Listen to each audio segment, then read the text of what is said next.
Mari kita berdoa.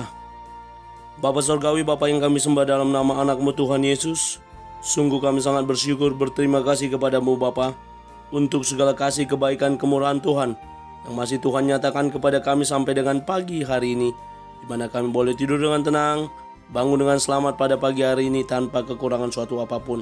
Itu semua karena kasih kebaikan kemurahan Tuhan. Sebelum kami mulai aktivitas kami, izinkan kami terlebih dahulu untuk bersekutu dengan Tuhan, berdoa, memuji muliakan nama Tuhan, dan mendengarkan kebenaran firman Tuhan melalui channel YouTube ini. Berbicara bagi kami Tuhan, nyatakan kuasa-Mu, nyatakan isi hati-Mu, karena kami telah siap untuk mendengarkan kebenaran firman Tuhan. Dalam nama Yesus kami sudah berdoa dan mengucap syukur. Amin.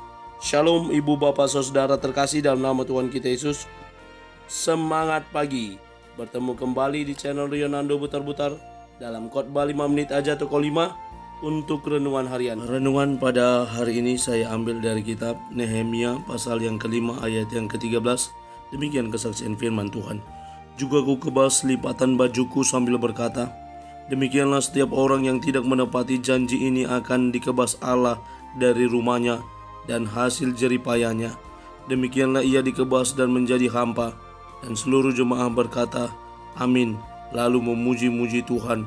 Maka rakyat berbuat sesuai dengan janji itu. Allah menjawab setiap pergumulan.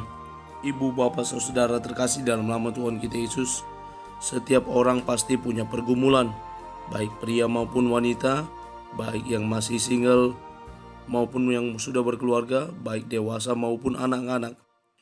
Pergumulan adalah bagian dari kehidupan orang percaya. Tidak ada manusia yang hidup tanpa pernah mengalami pergumulan. Dan kita boleh melihat bagaimana pergumulan yang dihadapi oleh bangsa Israel, bangsa Yehuda, di mana mereka yang sudah kembali dari pembuangan Babel. Selama 70 tahun mereka berada di pembuangan Babel, dan mereka kembali setelah Allah memakai Koresi untuk mengizinkan mereka kembali. Dan dalam kepulangan mereka ke Yerusalem, mereka diminta untuk membangun tembok dan juga membangun kembali bait suci Allah. Namun permasalahan terjadi bahwa ada kesewenang-wenangan yang dilakukan oleh para penguasa orang kaya yang menekan kepada mereka yang miskin, mereka kaum yang dimarginalkan, di mana mereka harus meminjam uang untuk membeli makanan. Mereka harus berteriak agar mereka dapat mendapatkan gandum untuk mereka makan dan hidup. Bahkan ladang mereka gadaikan sebagai gantinya. Bahkan tidak hanya ladang, tetapi anak mereka laki-laki dan perempuan juga harus mereka gadaikan demi sesuap nasi agar mereka dapat melanjutkan hidup. Hal ini sampailah kepada Raja Kores dan juga sampai kepada Nehemia, di mana Nehemia yang pada saat itu adalah juru minum dari Raja Kores, dan Kores pun mengizinkan dia untuk kembali melihat saudara-saudaranya yang ada di Yerusalem.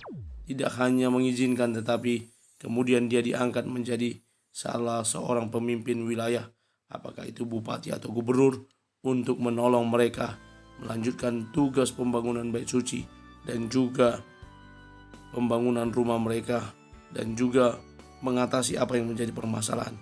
Teriakan minta tolong bangsa itu telah didengar Allah, dan Allah menjawabnya melalui memakai Nehemia, yang kemudian Nehemia berkata sebagaimana dalam nats renungan harian ini, di mana dia berkata agar mereka mengembalikan apa yang telah digadaikan oleh saudara-saudaranya, karena mereka telah berbuat jahat dengan membungangkan uang kepada saudara-saudaranya sebangsa sendiri, bahkan saudara-saudaranya terdekat sekalipun. Lalu dikatakan, juga ku kebas lipatan bajuku sambil berkata, demikianlah setiap orang yang tidak menepati janjinya.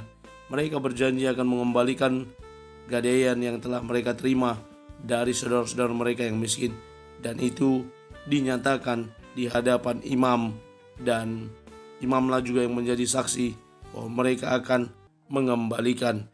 Lalu inilah yang dikatakan oleh Nehemia bahwa lipatan baju yang dia kebas, demikian pula itu yang akan dilakukan Allah bagi mereka yang tidak menepati janjinya. Dan seluruh jemaat itu berkata, amin, lalu memuji-muji Tuhan. Maka rakyat berbuat sesuai dengan janji itu.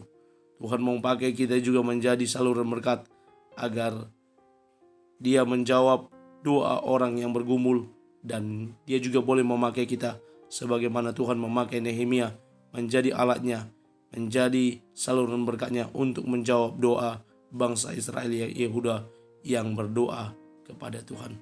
Mari kita boleh dipakai menjadi Tuhan, hidup saling berdampingan, hidup saling menolong, dan menjadi alatnya Tuhan untuk menjawab doa saudara-saudara kita. Amin. Kita bersatu dalam doa. Terima kasih Bapa untuk firman-Mu yang telah kami dengarkan pada pagi hari ini. Mampukan kami untuk menjadi para pelaku kebenaran firman Tuhan. Terpuji nama Tuhan. Kami akan mulai hari ini dengan mengandalkan Tuhan, menaruh harapan kami hanya kepada Tuhan. Di dalam Kristus Yesus Tuhan kami berdoa.